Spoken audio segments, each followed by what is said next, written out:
Hello everyone, welcome to my channel. Today I'm going to be presenting to you this slideshow that I made. It's called The Indian History by Swastika Prasad, which is me. Let's get started.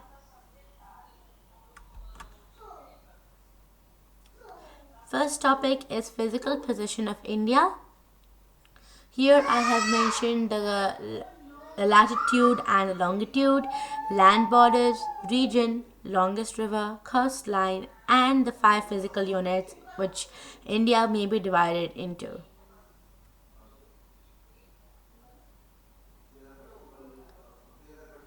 Moving on, we have ancient India.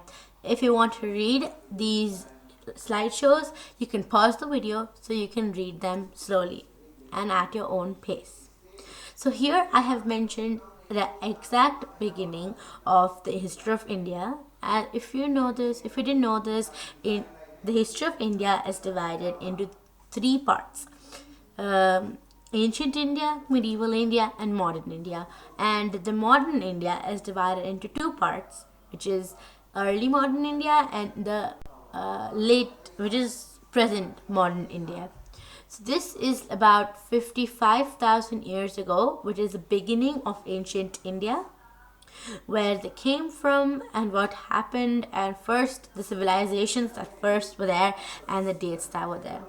On the right, you can see some of the pictures and some of the images, paintings, and texts from the ancient India. Moving on, ancient India continuation. So this is more about the ancient India and what happened in it. This is about different plateaus, South India, about the Vedic culture, the caste system, etc. Moving on, we have another continuation of ancient India, where on the left you can see a map of the Ashoka's empire. So you can guess that in this slide I have written about under Ashoka's life and Ashoka's rule, and also I have also written about Mahajanapadas and the independent religions that were there, like Jainism, Buddhism, etc. And then I started writing about Magad and the modern kings and Ashoka. Then we have another continuation, and on the right you can see the picture of Ajanta caves, which were built in the time of Ashoka's rule. So they're pretty old and they can still be found in India now. So in this slide I have written about the literature, which first started in the Tamil language, and it has been decoded, and because Tamil people, they can read and speak, so this has been decoded. So classical Sanskrit literature also flowered as in this time, from the 200 BCE to 200 CE, which as well as Indian science, astronomy, medicine, mathematics also flourished. Moving on, medieval India. So this is where I have moved on to the second part of history of India. This is medieval India. The over here I have written from the time period from 600 CE to 1200 CE, which is the time when mostly started from the Harsh of Kanauj, and then he moved on to southwards and all over India. On the right you can see a map of India in 1022, the year, and then you can also see at the Brihadeshwara temple. Then we have medieval India continuation. Here I have written about the 6th and 7th century, which is like 600 CE and 700 CE. Right now we are in 21st century. So that is 2100, which is the century, and how many hundred years have passed. So this one, in 6th and 7th century, the first devotional hymns were created in the Tamil language. They were imitated and translated all over India, and they led to the resurgence of Hinduism and all the development of all the modern language of the subcontinent. And also the urbanization, India also became urbanized. Myanmar, Thailand, Cambodia, Philippines, Malaysia, Java, Laos, Vietnam also became urbanized, and Indian merchants also traded with these countries, which were, Myanmar was actually called Burma at that time. And there is actually a conspiracy theory based on Burma, which is based on Subhash Chandra Bose's death. So I've also made a slideshow about Subhash Chandra Bose, so you can go watch that video. Moving on. Medieval India continuation. So on the right you can see a map of India during the reign of the Afghan Empire, which is, I can't actually see the date properly, but it is about the 10th century, something like that.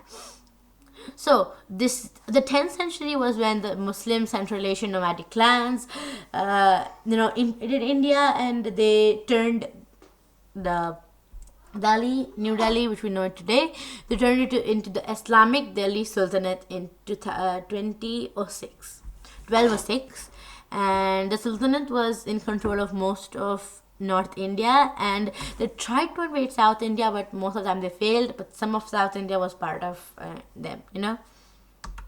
Moving on, we have another medieval India. This is the time in the early 16th century. Akbar came out basically around the 16th century, and the Mughals, they came together, and they were like near divine, but this is not actually true because anyway, moving on. Early modern India. So I have actually started early modern India, but for some reason I have written continuation. I don't know why that is. So it's fine.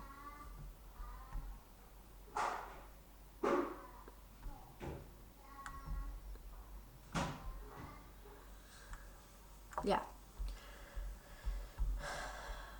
So after medieval India, the continuation, we have this one. This is the Indian map, flag, position in the world map, and the national emblem. The position in the world map, you can see India and Pakistan and Bangladesh, which is part of the Indian subcontinent. Bangladesh is not there. That is the Arunachal Pradesh, Nagaland, Manipur, Mizoram, Tripura, Assam, Meghalaya, and all those states which are on the further eastern side of India. Also in the Indian map, you can see the Union Territories, which are Pondicherry, Lakshadweep, and Andaman and Nicobar Islands. There are like the main ones. There are many more Union Territories of India.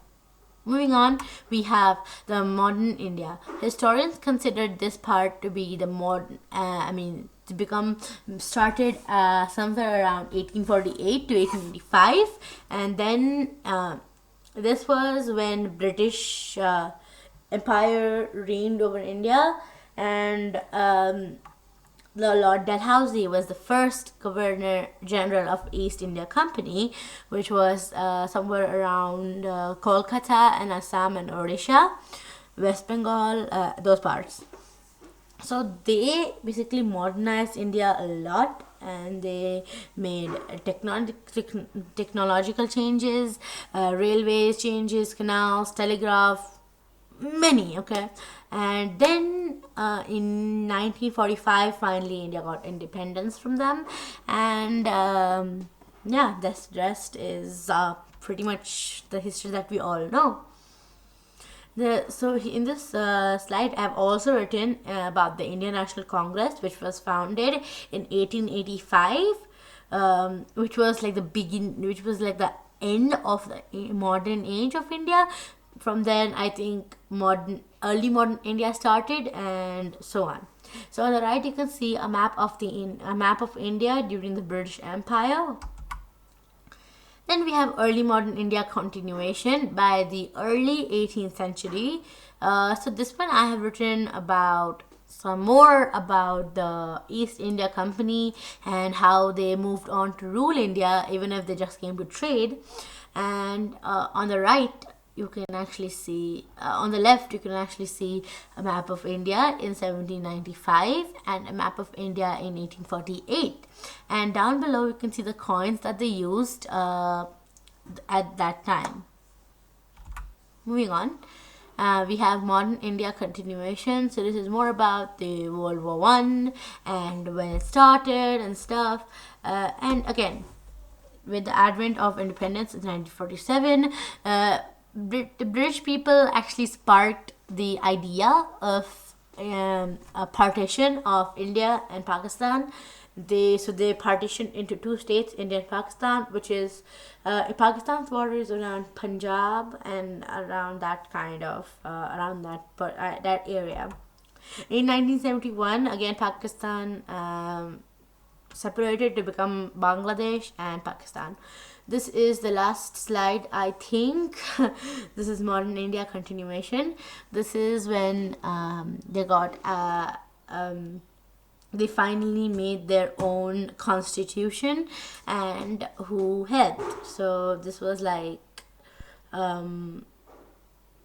when their first territorial disputes started, and this is like the late modern India kind of period.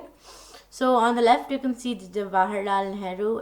On the right, you can see Jawaharlal Nehru and Mahatma Gandhi. They are talking, and in the left of the picture, you can see Jawaharlal Nehru, who is the first Prime Minister of India, and on the right, you can see Mahatma Gandhi, who was a freedom fighter.